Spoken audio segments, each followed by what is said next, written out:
Bonjour et bienvenue sur Non Limite Sécu, le podcast francophone hebdomadaire dédié à la cybersécurité.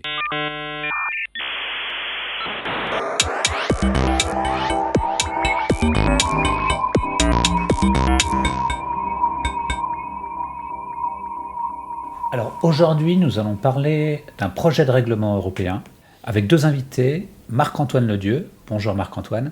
Bonjour. Et une invitée qui va participer sous pseudonymat, Tania F. Bonjour Tania. Bonjour. Pour discuter avec eux, les contributeurs de Non Limite Sécu sont Nicolas Ruff. Bonjour. Hervé Chauvel. Bonjour. Jean-Philippe Gaulier. Bonjour.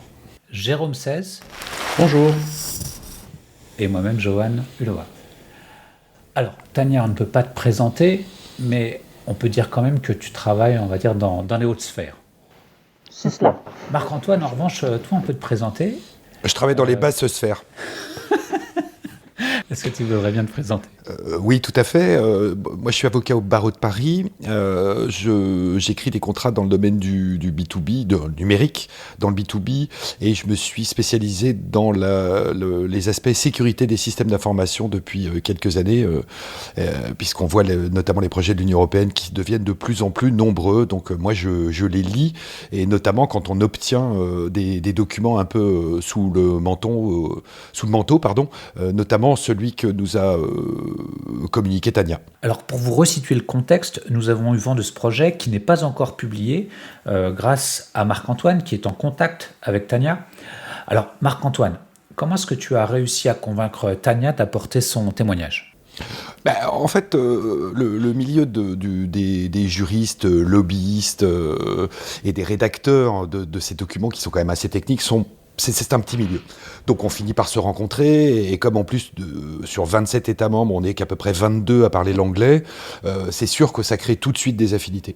Donc moi j'ai lu un certain nombre de projets, je vous rappellerai peut-être tout à l'heure la petite liste de ce qui est sorti de l'UE depuis début 2020, et quand on m'a proposé de lire le pré-projet, puisqu'il n'est même pas publié encore, de ce futur règlement qui va s'appeler EDINA, je n'ai pas résisté, et c'est là où j'ai proposé à Tania de se joindre à nous sous pseudonymat, bien sûr, pour qu'elle n'ait pas de problème de confidentialité vis-à-vis des institutions ou de son employeur.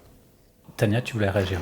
Oui, en fait, ce qui est très important ici, c'est de dire que ce projet, c'est un scandale. Donc c'est pour ça, j'insiste vraiment à ce que, avec Super Avocat que nous avons ce soir, nous vous en parlions, parce qu'il faut absolument arrêter ce projet, tout de suite maintenant. Et c'est pour ça qu'il faut publier ce projet sur votre site web maintenant. Tu te considères comme une lanceuse d'alerte ? Bien sûr. C'est... Comme je vous le dis, vous êtes des professionnels, hein, c'est vous la cybersécurité. Et ce n'est pas un échec la cybersécurité, sauf si ce projet-là passe. Alors, Marc-Antoine, est-ce que tu peux nous en faire les contours de ce projet ? Alors peut-être juste avant et un peu rapidement, c'est de remettre en perspective donc ce projet EDINA. Donc depuis 2020, il y a une accélération phénoménale du nombre de projets autour du numérique et de la sécurité des systèmes d'information qui a été produit par l'UE. Donc on a eu en septembre 2020 un règlement DORA, qui est l'équivalent de la directive NIS 1, donc qui est de 2016, qui va être transposé à tout le secteur financier. Ensuite, on a un projet MICA, ça c'est le marché des cryptoactifs, un règlement DLT, je ne vous en parle pas. On a eu quand même en décembre 2020 le projet Digital Service Act. Donc Act, c'est un règlement, hein, donc c'est une loi européenne d'application directe, donc qui est en train d'être adoptée. On a eu bien sûr le Digital Market Act, là qui est en cours de finalisation, où il y a un accord politique. Mais surtout, on a eu en décembre 2020, on a eu un projet de directive là, qui s'appelait Critical Entities. Donc c'est le régime des OIV français qui a un peu transposé au niveau européen. De là, on a pris, au mois de décembre 2020, on a pris le projet de directive NIS 2, donc qui réforme la directive NIS 1 qui était de juillet 2016. Je lis mes notes, parce qu'il y en a tellement qu'on n'y arrive plus. En 2021, on a eu le projet de règlement sur l'IA, qui est assez étonnant. On a eu au mois de mai 2020 le projet de règlement modifiant EDAS, Alors celui-là, je vous le recommande. En cas d'insomnie, si vous n'avez pas d'aspirine, il reste le projet de règlement modifiant EDAS. Et surtout, on a eu, là c'est tout récent, au mois de mars 2022, on a un très gros projet de règlement qui s'appelle Cyber Resilience Act. Bon, donc tous les mots y sont, cyber, résilience, act, donc un projet de règlement. On a encore un projet de règlement sur la sécurité de l'information. Mais ça, c'est interne à l'UE. C'est une classification de l'information type secret, très secret, pas secret public. Donc celui-là ne nous concerne pas. Et en fait, on se demandait ce que nous préparait l'UE en plus. Et c'est là où on a obtenu, grâce à Tania, ce projet de règlement, ce pré-projet de règlement EDINA, donc qui n'est pas encore publié. Donc EDINA, absolument personne n'est encore au courant, puisque c'est grâce à notre lanceuse d'alerte que nous l'avons. C'est quelque chose qui devrait sortir en 2023, c'est pour quand ? Normalement, ça doit arriver au Parlement à la fin de la présidence française de l'Union, donc pour un peu donner un coup d'envoi à la présidence qui vient, et pour finir la présidence française avec un grand boom, un nouvel règlement qui en fait protège toute l'Europe et qui instaure entre autres un Internet européen. C'est donc fin juin, par là, ça devrait arriver. Est-ce qu'on sait qui est derrière le texte ? Est-ce que c'est un pays ? Est-ce que c'est un lobby ? Qui c'est qui pousse ce texte ? Oui, un parti politique ou un ensemble de partis ?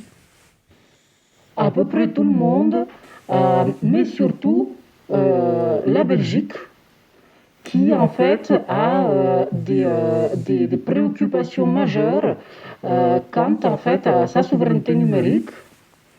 Et la Belgique en fait a entrepris un lobbying de longue date, depuis plusieurs années, à l'aide du Liechtenstein et du Luxembourg et du Monaco, pour en fait promouvoir une meilleure sécurité et notamment un Internet européen, basé sur l'IPv6 en 2024 et sur l'IPv10 en 2030. Mais ça, c'est pas plus mal, parce que IPv6 supporte IPsec nativement, donc ça va forcément améliorer la sécurité des réseaux. Enfin, IPv4, c'est quand même une technologie qui a 30 ans. Alors, non, à chaque fois que vous intervenez sur IPsec, je crois que ça n'est pas le problème. Ça n'est pas que l'IP soit sec ou qu'il soit pas sec. Je crois que c'est pas comme ça qu'il faut penser ce projet. Donc, pardon de reprendre la main, mais il y a quand même un truc qui est... Il y a 3 têtes de chapitre, ok ? Le premier chapitre, c'est standardisation des infrastructures de réseau de communications électroniques. Donc, c'est ce que nous a dit Tania. Effectivement, on nous prépare de manière obligatoire, ce qui est quand même assez nouveau pour l'Union européenne. Moi, je trouve que ce projet, il n'est pas si mal. Je sais que Tania n'y adhère pas, moi je trouve que c'est pas mal. Il y a donc ce passage à IPv6 et IPv10. Il y a aussi un projet d'abandon définitif des infrastructures cuivre, quand même, à échéance 2030. Donc ça, c'est une révolution industrielle, donc il y a une volonté politique derrière. Donc ça, c'est le premier chapitre. Le deuxième chapitre, ce sont les obligations de sécurisation des services numériques au niveau européen. Et c'est effectivement dans ce chapitre-là où on va trouver des dispositions comme IPsec, DNSSEC, le DNS-PASSEC. Enfin, il y a quand même une série d'explications techniques. Donc, ça, c'est vous qui allez nous le commenter parce que moi, je ne sais pas. Il y a un SecNumCloud aussi. Alors là, bon, ça, je ne sais pas trop. Il y a une histoire de chiffrement obligatoire. Bref. Et juste pour faire la grande articulation, le troisième chapitre, ça, c'est celui, moi, qui m'a le plus frappé, c'est l'obligation de sécurisation des traitements de données. Et là, c'est l'article 32 RGPD généralisé à tout type de données. Et ça, avec une responsabilité spéciale en matière de vulnérabilité, un régime dérogatoire pour les logiciels open source, avec une mise en une sorte de pot commun, avec des ressources. Enfin, c'est tout à fait étonnant. Mais ça, c'est génial. Les éditeurs, ils faisaient n'importe quoi. Et là, ils vont être obligés de programmer correctement et d'être responsables des failles de leur logiciel. C'est ça, en fait. En fait, c'est pas tout à fait ça. En fait, ils vont continuer à faire n'importe quoi, mais il va y avoir un niveau de sanctions pécuniaires, puisque là, quand même, on commence à nous parler de sanctions qui sont plus à 2 et 4%. Là, on passe à 8 et 4%. Donc, en fait, on sait que ça va être n'importe quoi, mais alors c'est pas un racket, parce que l'institution de l'Union européenne ne fait pas de racket, et ne joue pas d'ailleurs avec des raquettes non plus, enfin pas à ma connaissance, mais il y a une volonté de responsabilisation pécuniaire. Et ça, c'est quand même, on sait très bien, si on veut faire bouger les développeurs, faut taper au niveau du portefeuille, quoi. Enfin, faut taper dans le pognon. Et donc Marc-Antoine, si j'ai bien compris, ce ne sont plus uniquement les données personnelles qui vont être concernées, mais tout type de données. C'est ça. Les données, les métadonnées, les extradonnées, parce qu'il y a une définition tout à fait étonnante des extradonnées.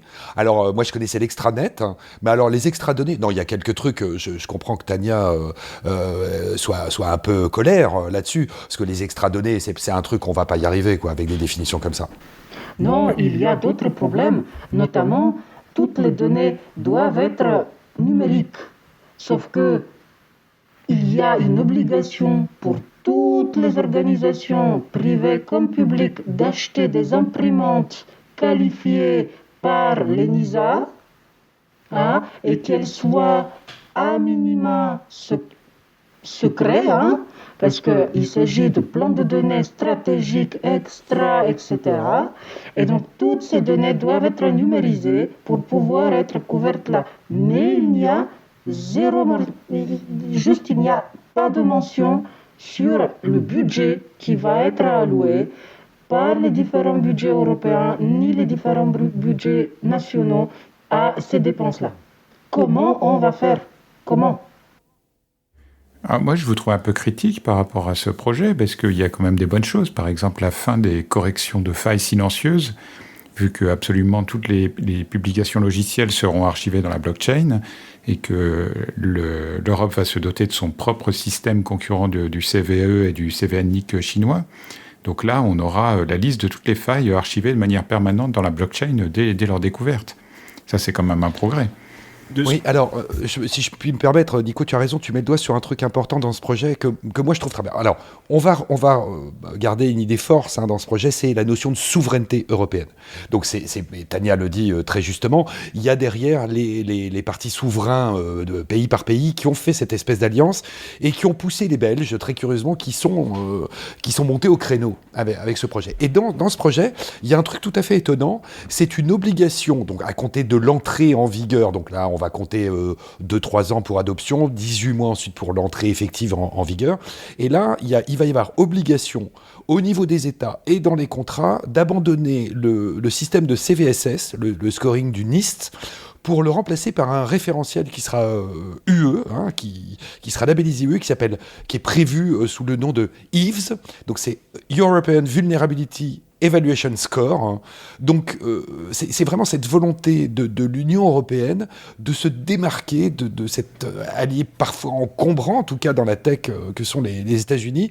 Et on a toute une série de dispositions avec des trucs renommés, avec des définitions où on voit qu'on s'ancre vraiment dans le cœur de l'Europe, dans ce qu'elle a de plus fort. Non, mais ça tiendra pas, ça. Je pense que Eve va mourir. Enfin, s'ils sortent Eve pendant les fêtes de fin d'année, ça sera juste parfait pour nos amis anglo-saxons.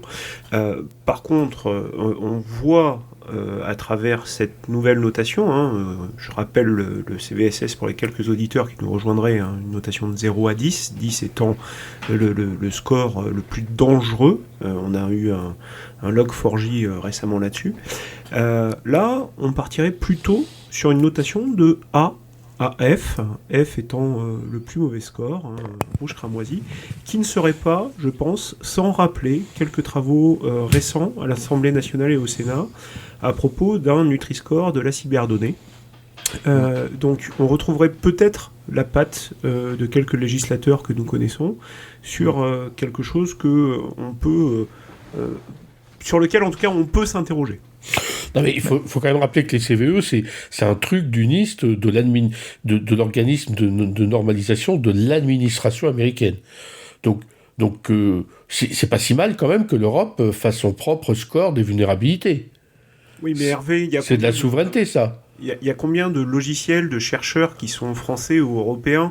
Donc, tu as un Indien qui va s'appuyer sur la notation du NIST, tu as un Roumain qui va s'appuyer sur la notation... Oui, mais tu ne peux pas faire confiance aux Indiens. t'as un Chinois, c'est gentil pour eux, les auditeurs apprécieront, t'as un Chinois qui va s'appuyer sur les CVE chinois, et comment on va savoir avoir une correspondance? C'est comme quand on te dit, dans ta recette, vous mettez 3 gallons de farine, et puis toi, t'as mis 10 litres, parce que tu pensais qu'un gallon, c'était un bidon, quoi. Oui, mais il y a une correspondance. De toute façon, les Américains, ils sont toujours en miles, ils sont même pas en kilomètres. Ah non, les Américains, ils sont en kilomètres, hein, quand même. Mais pas du tout. Tu confonds avec les Canadiens. Les Canadiens sont en kilomètres. Les Américains d'Amérique, ils n'utilisent pas le système métrique. Donc, je vois pas pourquoi c'est un problème que les Européens, ils aient leur propre échelle de vulnérabilité. Les Américains d'Amérique, c'était les Indiens, ça? Non, c'est vrai, Jean-Philippe, on parle d'Ève, donc lève-toi et danse avec la vie. Nicolas, je vois que tu voulais réagir. Oui, parce qu'on sait déjà que ça va être une usine à gaz, cette chose, quoi. Donc, en fait, ce qui est bien, c'est qu'ils ont prévu dès le début le fait qu'on pourrait interagir avec un chatbot pour obtenir son score de données en ligne, et que tout ça va être alimenté par une intelligence artificielle.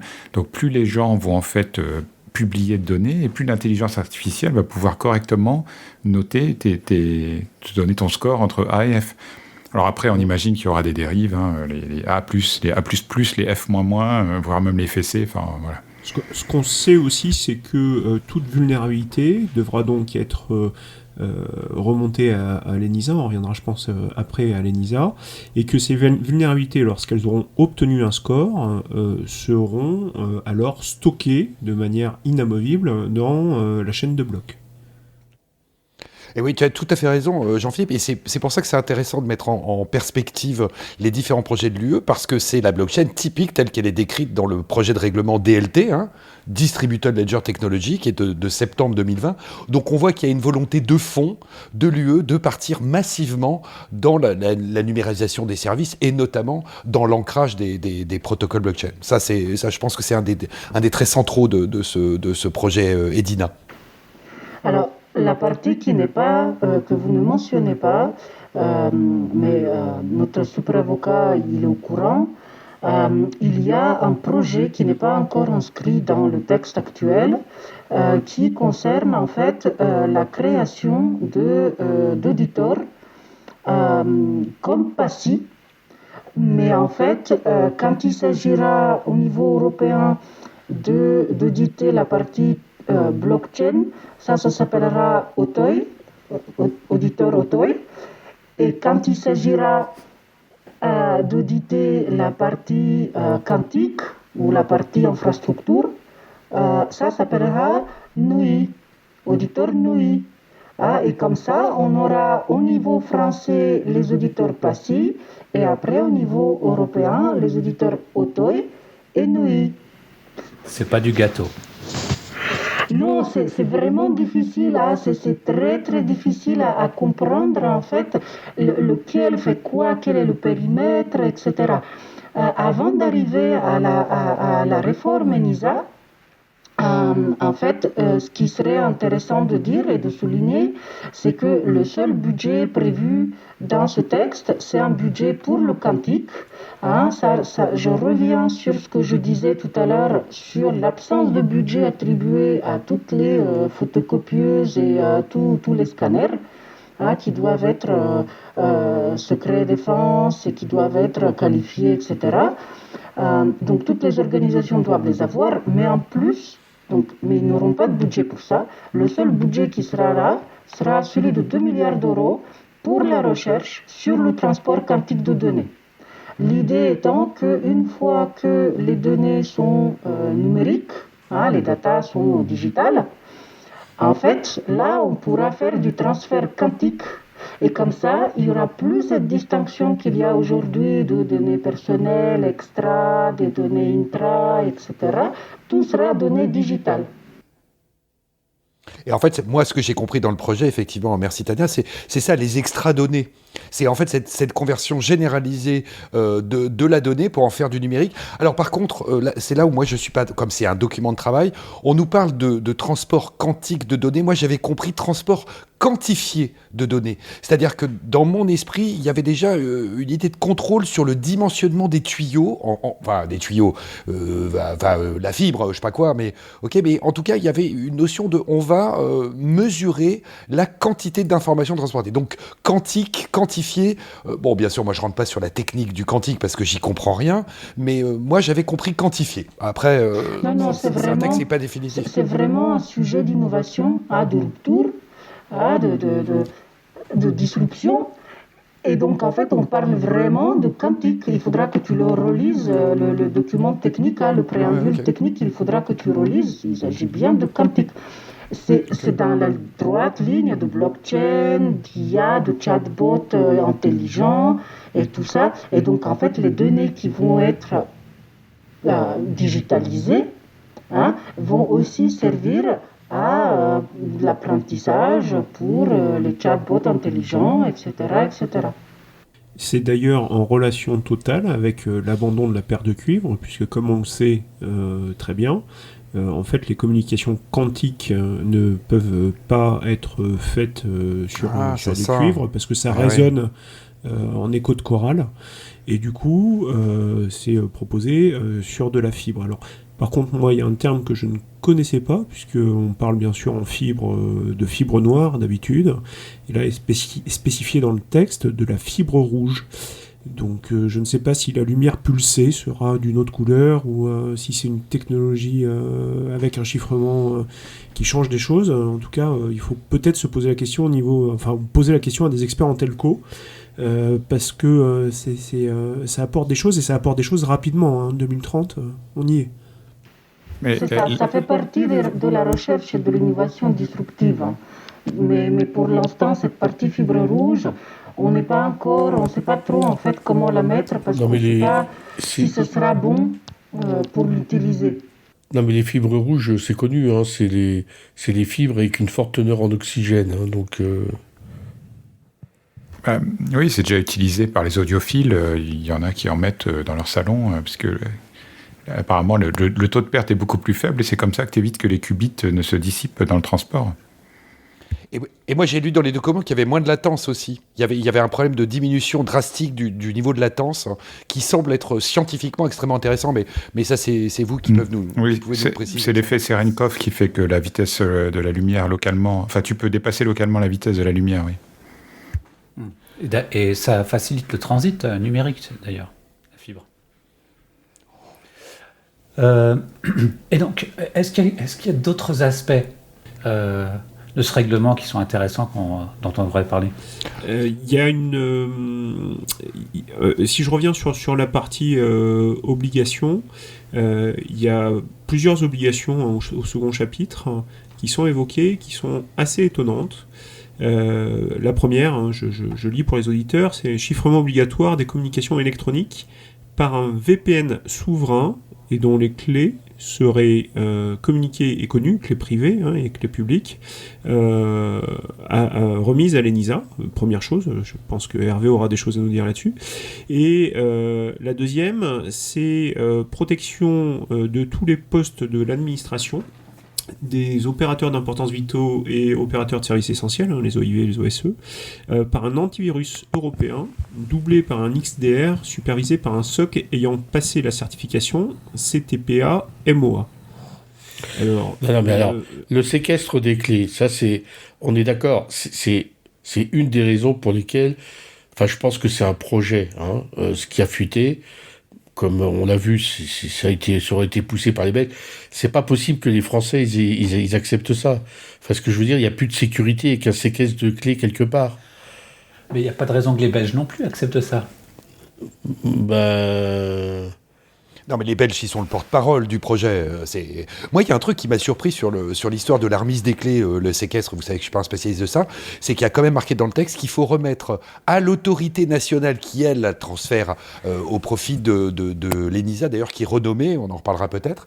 Mais ce que j'ai trouvé étonnant dans le texte, c'est qu'il fallait remettre la clé privée et la clé publique, il fallait remettre les deux à l'autorité nationale sous contrôle de l'autorité européenne. Ça, j'ai trouvé ça un peu surprenant, mais je ne suis pas un grand crypto-pâte, donc je m'arrête là. C'est pour être sûr que ce soit bien les bonnes clés. Hein, parce que si tu leur remets ta clé privée, mais que tu utilises une clé publique différente, ils deviennent un petit peu suspicieux. Mais vous avez entendu parler de développement d'antivirus européen, puisque pour moi, à ma maigre connaissance, il y a une seule marque d'antivirus qui soit européen. Est-ce que cet antivirus serait poussé? Est-ce que c'est un autre développement? Non, il y a un projet européen de recherche dans le cadre du projet du programme Horizon Europe, qui est le programme de recherche et développement de l'Union européenne. Et il y a un projet de recherche où participent toutes les institutions de recherche en ordinateur, avec des ordinateurs françaises aussi, INRIA, etc. Et en fait, c'est eux qui sont en train de faire, c'est un consortium secret pour l'instant, où il y a 37 universités et institutions de recherche, dont toutes les institutions françaises, qui sont en train de faire un antivirus européen. Et normalement, ça va être testé d'abord dans les ministères de la Défense, parce que c'est un projet top secret, et notamment aussi, il y a une version prévue pour tout ce qui est équipement mobile, je crois qu'ils appellent ça des embarqués. Et donc tous les chars, les drones, les avions, etc. vont être équipés d'abord avec cet antivirus stratégique européen souverain. Parce qu'en plus, ils veulent réutiliser une technologie de code convolutif qui est potentiellement brevetée en France. Donc ça va être compliqué d'assurer de la protection en utilisant ces technologies. Oui, mais bon, on ne peut pas le vouloir passif, donc c'est normal qu'on le veuille lutif. Oui, mais c'est pas l'algorithme qu'on va breveter quand même. Hein. C'est pas une histoire d'algorithme. Hein. Non, c'est pas une histoire d'algorithme, mais il y a des procédés de vérification, je crois, formels, c'est comme ça que ça s'appelle, pour chaque alerte. Et en fait, chaque alerte qui va être remontée à ces socles-là aura en fait une traçabilité très précise. Et là, je vous laisse vraiment m'expliquer les détails techniques, moi je ne comprends pas. Mais en fait, c'est un projet qui est porté par notamment les spécialistes français de vérification formelle des alertes. Et en fait, cette vérification est également remontée avec les alertes. Et c'est ça que nous ne voulons pas qui tombe dans les mains de non-européens. Et Marc-Antoine, quid des vulnérabilités dans les logiciels open source ? Alors, oui, je vais essayer de vous reproduire ce que moi j'ai compris de ce projet. En fait, on voit qu'aujourd'hui, le logiciel open source est en train de prendre le dessus. Je veux dire, le code propriétaire, aujourd'hui, il n'y en a pratiquement plus. Moi, je le vois dans les contrats que je signe. Aujourd'hui, beaucoup d'entreprises ont basculé dans le partage de la propriété des codes avec leurs salariés. Et donc, pour mettre tout le monde d'accord, dans une sorte de soviet ou de coopérative, sans vouloir faire de politique. Et donc, on se retrouve dans un mouvement logiciel avec une responsabilité qui se délite, qui n'existe plus. Dans le code propriétaire, on va attaquer en contrefaçon, enfin, je veux dire, on a des outils juridiques. À partir du moment où on pousse maintenant, et moi je crois que le mouvement est inexorable, à cette mutualisation de la propriété du logiciel, eh bien, le régime qui est proposé de responsabilité derrière, et vous développeurs, vous entreprises, vous bossez sur de l'open source, eh bien, vous allez devoir assumer une responsabilité collective. Alors, c'est quand même assez nouveau au niveau de l'Union européenne, mais une forme de responsabilité collective avec des sanctions pécuniaires. C'est le fameux seuil de 8% et de 4%, donc qui est calé sur le 4% et 2% du RGPD, voilà. Et derrière, là où j'ai pas très bien compris, je pense que les explications de Tania seront intéressantes, c'est qu'il y aurait une sorte je vais dire, appeler ça une cagnotte européenne, bon, le terme bien sûr est exagéré, mais une sorte de budget européen qui serait abondé, j'ai pas très bien compris comment, et globalement, quand les éditeurs se font prendre avec des nouvelles vulnérabilités, eh bien, ils abonderaient en remettant encore du 4% ou du 8% de leur chiffre d'affaires directement dans ce budget européen qui permettrait de payer des développeurs qui, eux, iraient justement colmater ces fuites, ces brèches, pardon de prendre un terme non technique, et de manière à rendre le cercle vertueux. Parce que je crois que c'est ça, un des fondamentaux de ce projet, c'est que les cercles deviennent vertueux. Le cercle de la sécurité, le cercle du développement, même l'IPsec. Enfin, il y a un vrai mouvement. Moi, je trouve qu'on va vers du bon. Ah oui, mais le processus de correction des failles, c'est une roue en 4 actes, hein, c'est ABDL. C'est comme ça que tu colmates les fuites. C'est trop technique pour moi. Oui, ça ne fait pas partie. Dites-nous en plus, parce que en fait, il y a un vrai sujet justement sur cette partie-là. Déjà, en fait, nous, on est quelques-uns à vouloir à ce que les éditeurs qui font des failles abondent à cette hauteur-là. Ce n'est pas encore dans le texte. Dans le texte, ce sont des pénalités de retard de correction, qui en fait sont beaucoup moins élevées que ce que Super Avocat vient de dire. Mais nous, ce qu'on aimerait, c'est que en fait, ces pénalités-là soient à hauteur de 4 voire 8% du chiffre d'affaires consolidé monde pour l'année fiscale écoulée. Hein? Donc, effectivement, parce que nous savons que ça coûte très cher aux entreprises françaises et aux institutions européennes et publiques françaises et autres, ça coûte très cher de corriger des failles. Donc, on veut en fait que l'Europe n'a pas encore les dents pour mordre comme ça bien fort comme il faut, mais nous on est quelques-uns à pousser pour qu'il y ait en fait vraiment ce soutien, y compris financier, via cette cagnotte qui en fait permet, si les sociétés éditrices de logiciels et de matériel font des problèmes, parce qu'ils essayent, mais ils ont trop souvent des problèmes. Et en fait, s'ils ne corrigent pas les problèmes, il faut en fait qu'ils donnent de l'argent aux concernés, aux organisations qui subissent ces problèmes-là, pour que ces organisations-là corrigent. Soit en abondant à la cagnotte, soit en envoyant des développeurs corriger directement sur place dans les meilleurs délais. Alors, ce qui est marrant, parce que Tania vient d'utiliser le verbe mordre, et c'est un point qu'on n'a pas abordé. Je vais le glisser juste pour le sourire là-dedans. L'ENISA est quand même restructuré, pérennisé. Il est prévu, moi je l'ai vu dans le texte, qui déménage au Luxembourg. Donc parce que c'est là où on voit qu'il y a un accord visiblement entre les Belges, les Luxembourgeois. Donc ça déménagerait au Luxembourg. Et surtout, il y a un peu d'augmentation de pouvoir, mais elle va être rebaptisée. Donc l'ENISA va plus s'appeler ENISA, va s'appeler... alors ils ont trouvé un acronyme qui mérite d'être précisé, c'est pour ça que je voulais vous en toucher un mot. Donc ça devrait s'appeler Canis. Est-ce qu'il va y en avoir deux, Canis Major et Canis Minor? En fait, il y a un pôle central qui va être déplacé de la Grèce actuellement, qui va remonter sur Bruxelles. Parce qu'on voit bien que les institutions Bruxelles, quand c'est pas à Bruxelles, ça marche pas. Donc déjà, il y a remonté, et ensuite il y a des antennes... j'allais dire régional, non, national. Donc effectivement, il y a que si à Bruxelles, il faut qu'il y ait un peu Strasbourg. Oui, mais ils se déplacent entre eux. Il y a le TGV entre les deux, donc je crois que ça peut le faire. Donc en fait, il y a Canis majeur qui va être à Bruxelles, et il y a les Canis mineurs dans les 27 États membres, parce que la Belgique... Une sorte de constellation, quoi. C'est ça. Mais je comprends pas, ça veut dire quoi, Canis Central Agency for Network and Information Security. CANIS. D'accord, ils changent le nom d'ENISA.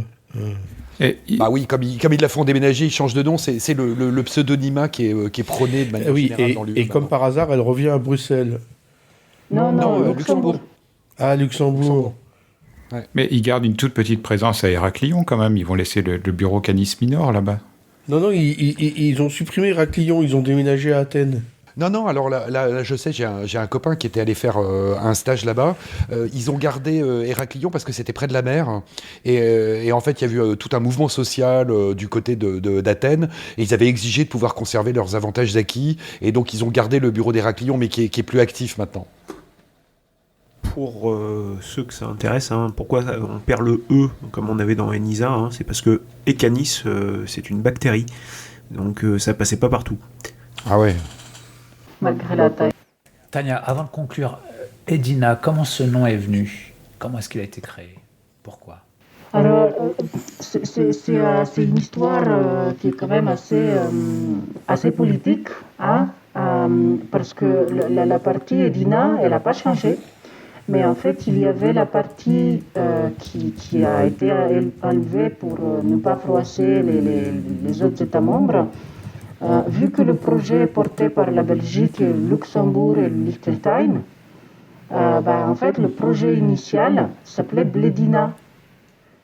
Bon, les autres États membres n'ont pas trouvé, ont trouvé, si vous voulez, ce nom assez cavalier, et donc on a gardé que Edina. C'est compréhensible. Voilà. C'est compréhensible. Bon, Hervé, j'aimerais bien que tu apportes le mot de la fin.